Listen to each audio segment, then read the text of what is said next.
let's talk about how to turn your strong pitch into an email that will get people to reply to you. So, first goal of sending an email is to get them to actually open the email. Because if they don't open the email, they'll never get to read it. And so many emails are just getting unopened because the subject line just sucks. So there's two basically approaches that you can go here. The first one is to try to, first of all, it has to be personalized. Otherwise, it gets ignored so quickly. They don't know you. They might think that it's a spam or it's just something not relevant to them. So it needs to be personalized, and it needs to show how you can help them in an interesting way. So here's an example that I would write, continuing from the previous example. I would write something like, more traffic from previous Instagram account. You know, they have their name in there, so it's privy. They know it's personalized, but it's also how I can help. I can help get more traffic. Everybody likes more traffic from, and it's specific to their Instagram account. The second approach can be super, super simple and just be raise curiosity. And something that might work is just writing something like appropriate person.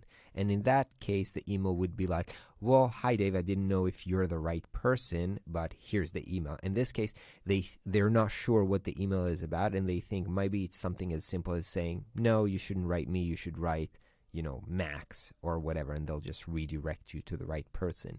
But it just gets them to open because it's you're not sure if this is for you or not, and it looks pretty simple. So I would go with either approach number one or approach number two. Now, assuming that they open the email, the goal here is to get them to at least reply or get on a meeting or a call with you, but get some kind of engagement for them. So here's the basic framework for that. First, make sure the email is short, okay? Most people are busy, and if you write super long emails, immediately people are like, I don't have time to deal with this, I'll get back to it later, and they never will. So make sure the email is not long and it's formatted well into paragraphs, because if I just see a huge chunk of text, immediately, again, it's cognitive kind of like overload. It's too much for me. I can't be bothered to read it. If it's well formatted into short paragraphs, then I can digest it, I can scheme it, I can see if it's relevant, okay? In the opening sentence, make sure that they understand that it's personal. So say their name. In any email that's just mentioning either the company name or the general that I can see it's copy pasted, immediately gets ignored. If I read an email that doesn't mention my name or my website, I immediately know that it's somebody just spamming and copy pasting and sending so many emails to everybody, so I don't even bother reading it. So make sure in the opening sentence you address them in their own name, and make sure that they understand why you're right and that you're credible. Okay, here's an example of how I would write this based on this circumstance. I would say, hey Ron, hey Dave, I'm Ron, founder of Flux, and I've noticed that Previ's Instagram is not as strong as the Twitter account. So already showing, talking about what's interesting to them, their Instagram account. I also did the research. I compared that. I've been also in their Twitter account, in their Instagram account. I see that they have a strong Twitter, but their Instagram is not as strong.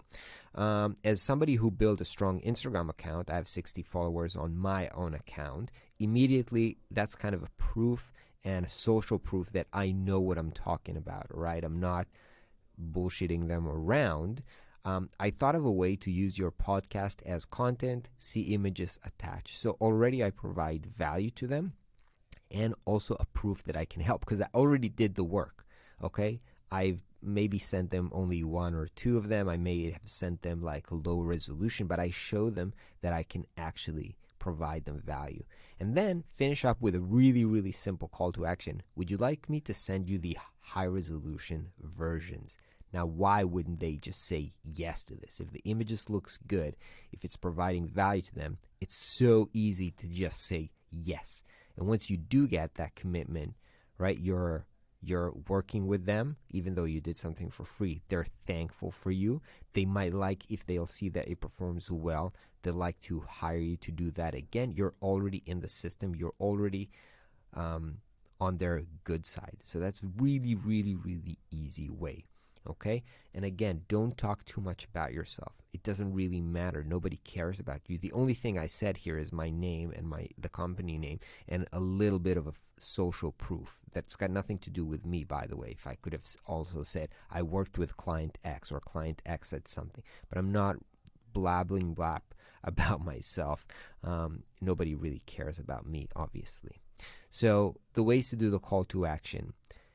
If you can address this in a yes or no question, would you be interested in solving this problem? Just reply yes or no. That's really, really easy. So you don't really even have to schedule a call right now. It's just as easy as getting them to commit yes. Once they did this, in a sense, they've already invested in this relationship a little bit by replying to you. So now they're a little bit committed. So now they'll be willing to get on this, maybe let's schedule a call and so forth and see what it takes to solve this problem. Another thing, if not the yes, no, I'd love to jump on a free consultation call to see if we can help. Here's a link to my calendar. That's also rather easy. Sometimes I would do this as what I would send after they reply yes. Sometimes I can just get started with this because it's rather simple. If they want, they can just click on the link and book. But again, this is a little bit more investment than just saying yes or no. Now, whatever you do, you want to know if your pitch even got opened. Okay, so you want to track if they open their email. And you can do this using a free Chrome extension that's called Mixmax. Let me show you. It's basically an add-on for your Gmail. So you can see here it's installed. Again, it's free, and it adds all kinds of cool functionality to your Gmail. One of them is this one, which is tracking opens and clicks.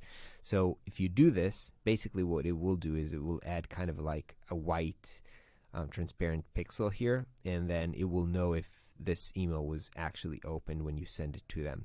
And then you will be able to see it here in your sent inboxes or in your Mixmax dashboard. You will be able to see if the email got opened or not. If it did not got opened, you can try again with a different subject line because probably the subject wasn't interesting enough. So yeah, that's it about emails.